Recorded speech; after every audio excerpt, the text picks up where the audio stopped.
Well, it's that time again for another episode of Rad Repairs, and we're going to be taking apart this Xbox 360 today because it has everyone's favorite issue, the 3-light red ring of death. No, it's not everybody's favorite issue. It's everybody's least favorite issue with these things. It was a $1 billion mistake from Microsoft, but they admitted it and fixed a bunch. But of course, nowadays we're left to our own devices, which is where this repair kit comes in that I picked up on eBay. We're going to be utilizing this today and to see if we can't fix our red ring of death, at least for a while.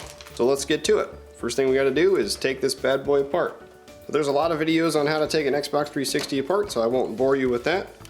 Suffice it to say, the hard drive's got to come out first. We're going to take off the faceplate. Then we need to work on our tabs. Now this 360 has been taken apart before, so some of these tabs are already broken off. Same thing to the other side. Now there's just the 3 main tabs on the front. We'll work on the back.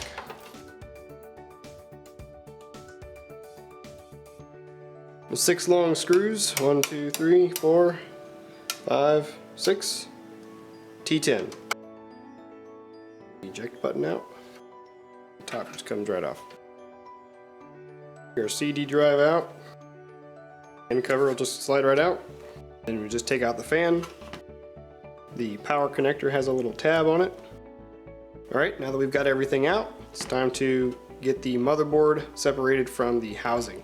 Alright, the heatsink screws are T8.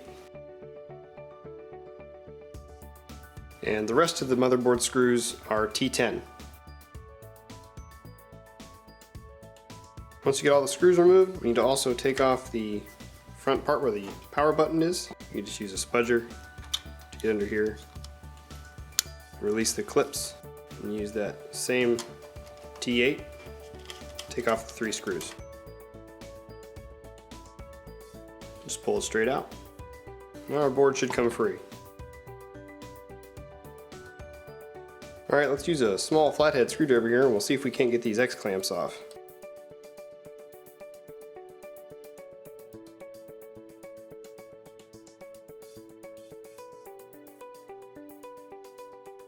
Just going to use a scraper to get our old grease off and a little bit of alcohol. Be careful with these. You can still use a scraper if you want, but I don't really recommend it. And use any other tool. Tweezers work fine, it's just a fine point. Just get off as much as you can and then we'll hit it with alcohol. Alright, not as clean as the day it was built in the factory, but it's going to be good enough for the purposes we're going to use it for. Let's move our board out of the way. We'll get our housing put back in place because we're going to start to actually use the repair kit now.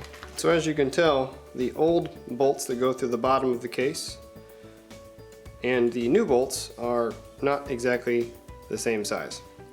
So we're going to have a problem when it comes trying to put these bolts through these holes. So we have to make the holes bigger. I'm going to start off with a 5/32 bit. And we're going to start from there and see if that gets us the size we need. And then we'll step up from there. You always want to start smaller and then go larger.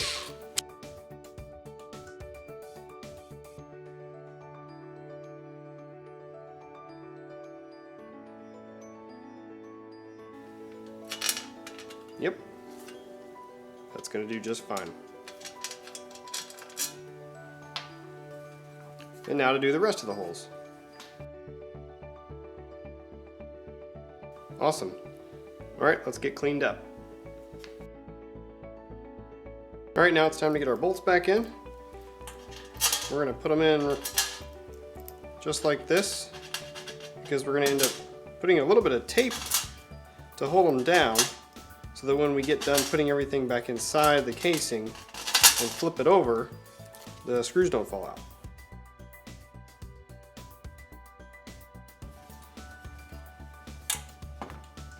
There we go. And our new spacer. 8 of the washers. And then we're going to use 8 more of the washers. Now it's time to get our motherboard placed back inside. We're going to use another round of 16 washers. This little black piece is going to be taken apart. It's a surrounding square that goes around our GPU.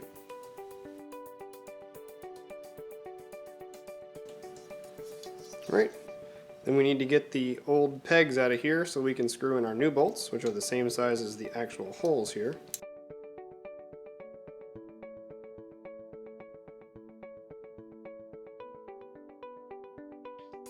Alright, it's time to put the thermal paste on. Really don't need much, these are pretty small. Probably about a half of a pea size. Some people spread them, I don't. The heat sinks will actually smush it around. So as long as you put the heat sinks on flat, everything will get smashed around like it's supposed to. No issues. Alright, we can put our heat sinks back on now. Alright, once you've got your heat sinks back in, we're going to use this towel here, kind of fill in the space, because we're going to flip this over. We want everything to kind of stay put. So just push a little bit, but not too hard. We don't want to push our tape all the way through on the other side. There we go. Now these bolts are flathead. Careful when you pull the tape that you don't pull the screw out of the hole. And we'll get it started just a little bit. Just until it starts to give me a little bit of resistance.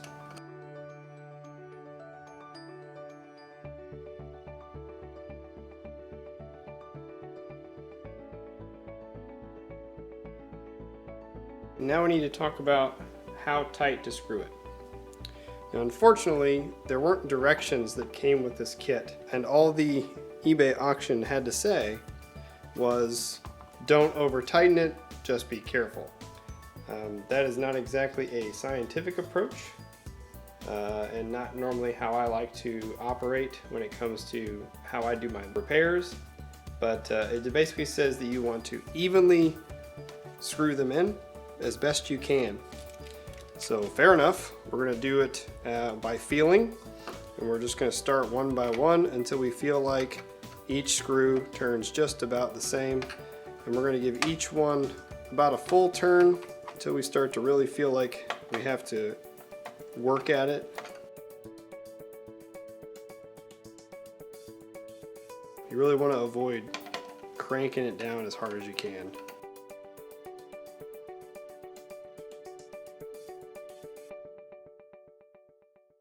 It's obviously nice and secure, so the last thing we have to do is put it back together and see if we fixed it.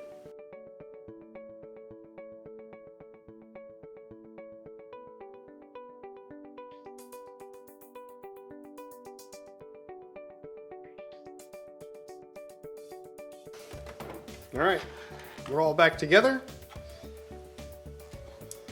Let's give it the old test here. Power in and see what happens.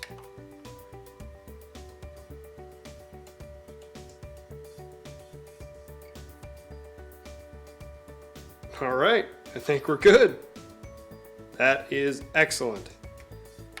So just remember, don't over tighten those bolts, and if you're getting an error when you try to turn it back on for the first time, go ahead and probably loosen those bolts back up. You probably have it a little too tight. You just want to adjust that, kind of get a good feel for it. But at any rate, looks like my 360 Elite's going to do just fine. So hey, I hope you liked this video. Don't forget to share it to your friends and subscribe to my channel. I really appreciate it. I'll see you next time on Rad Repairs.